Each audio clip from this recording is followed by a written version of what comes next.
Hi అండి. అందరికీ నమస్కారం. Welcome to my channel. ఈ వీడియోలో పెన్షనర్ల కల నిజమైంది. సుప్రీంకోర్టు శుభవార్త అంటూ అప్డేట్ రావడం జరిగింది. సో, దీనికి సంబంధించిన పూర్తి వివరాలు ఈ వీడియోలో తెలుసుకుందాము. వీడియో అయితే ఎక్కడికైనా స్కిప్ చేయకుండా ఎండ్ వరకు చూసేనప్పుడు ఇన్ఫర్మేషన్ పూర్తిగా అర్థమవుతుంది. అలాగే వీడియో చూస్తున్న ప్రతి ఒక్కరు వీడియోకైతే లైక్ చేయండి ఫ్రెండ్స్. ఈ వీడియోని తోటి పెన్షనర్ మిత్రులతో అయితే షేర్ చేయండి. కొత్తగా మన ఛానల్ చూస్తున్నవారు ఇంకా ఎవరైనా సబ్స్క్రైబ్ చేసుకున్నట్లయితే వెంటనే మన ఛానల్‌ని సబ్స్క్రైబ్ చేసుకోండి. సో, దీని ద్వారా నేను చేసే లేటెస్ట్ వీడియోస్ అన్నీ మీ వరకు రీచ్ అవుతాయి. ఇక ఆలస్యం చేయకుండా వివరాల్లోకైతే వెళ్ళిపోదాము. ఫ్రెండ్స్ ఇక విషయానికొచ్చినట్లయితే పెన్షనర్లు, సీనియర్ సిటిజన్లకు సుప్రీంకోర్టు కేంద్రం నుంచి డబుల్ శుభవార్త. పెన్షనర్ల చిరకాల సమస్యల పరిష్కారానికి మరియు వృద్ధుల ఆరోగ్య భద్రతకు సంబంధించి 2 కీలకమైన అప్డేట్స్ అయితే వచ్చాయి. పెన్షన్ పెంపు ఆశలు మరియు భారీ హెల్త్ ఇన్సూరెన్స్ కవరేజ్ వివరాలు. పెన్షనర్ల కమిటీ చైర్పర్సన్‌గా జస్టిస్ రంజనా ప్రకాష్ దేశాయ్ గారు ఉంటున్నారు.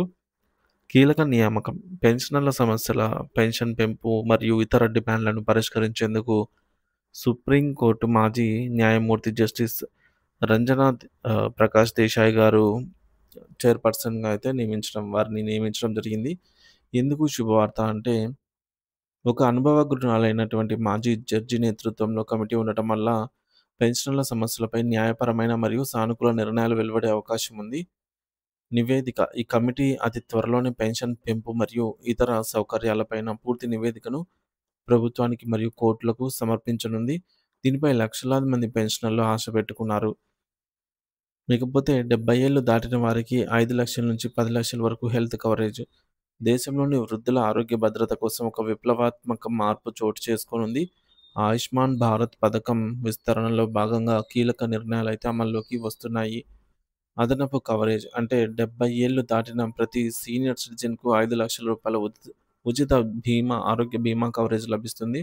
ఒకవేళ కుటుంబం ఇప్పటికే ఆయుష్మాన్ భారత్ పరిధిలో ఉంటే, ఆ కుటుంబంలోని వృద్ధులకు అదనంగా మరొక రూ. 5,00,000 టాపప్ లభిస్తుంది. అంటే మొత్తం కవరేజ్ 10,00,000 వరకు పెరిగే అవకాశం ఉంది. ఆదాయంతో సంబంధం లేదు. ఇది చాలా ముఖ్యమైన విషయం. పేద, మధ్యతరగతి, ధనవంతులు అనే తేడా లేకుండా పెన్షన్ వస్తున్నా రాకపోయినా 70 ఏళ్లు నిండిన వారందరికీ కూడా ఈ పథకం అనేది వర్తిస్తుంది. రేషన్ కార్డ్ నిబంధన లేదు. కేవలం వయసు ముఖ్యం. సో, ఇక పాత వ్యాధులు కూడా అంటే వయసు రీత్యా వచ్చే గుండె జబ్బులు, బీపీ, షుగర్ వంటి దీర్ఘకాలిక వ్యాధులు మరియు ఇతర ఇంతకు ముందు ఉన్నటువంటి అనారోగ్య సమస్యలు ఏమైనా గతంలో ఉన్నట్లయితే వాటికి కూడా ఈ పథకం కింద ఉచిత చికిత్స అయితే లభిస్తుంది. మరి ఎవరెవరికి అర్హత? ఎలా అప్లై చేయాలంటే వయసు రీత్యా ముందుగా అర్హత చూసుకున్నట్లయితే వయసులో ఆధార్ కార్డు ప్రకారంగా 70 ఏళ్ళు నిండి ఉండాలి.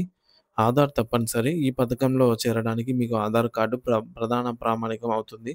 అందులో ఉన్న వయసు ఆధారంగానే వయోవందన కార్డును జారీ చేస్తారు. అర్హులైన ప్రతి ఒక్కరూ దగ్గరలోని ప్రభుత్వ సేవా కేంద్రాల్లో లేదా ఆన్‌లైన్ పోర్టల్ ద్వారా వెంటనే రిజిస్టర్ చేసుకోవచ్చు. ఒకవైపు పెన్షన్ పెంపుపై కమిటీ నియామకం, మరోవైపు ఆరోగ్యానికి భరోసా ఇస్తూ బీమా కవరేజ్ పెంపు.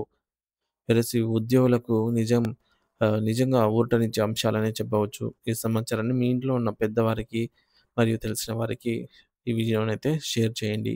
Thank you for watching this video.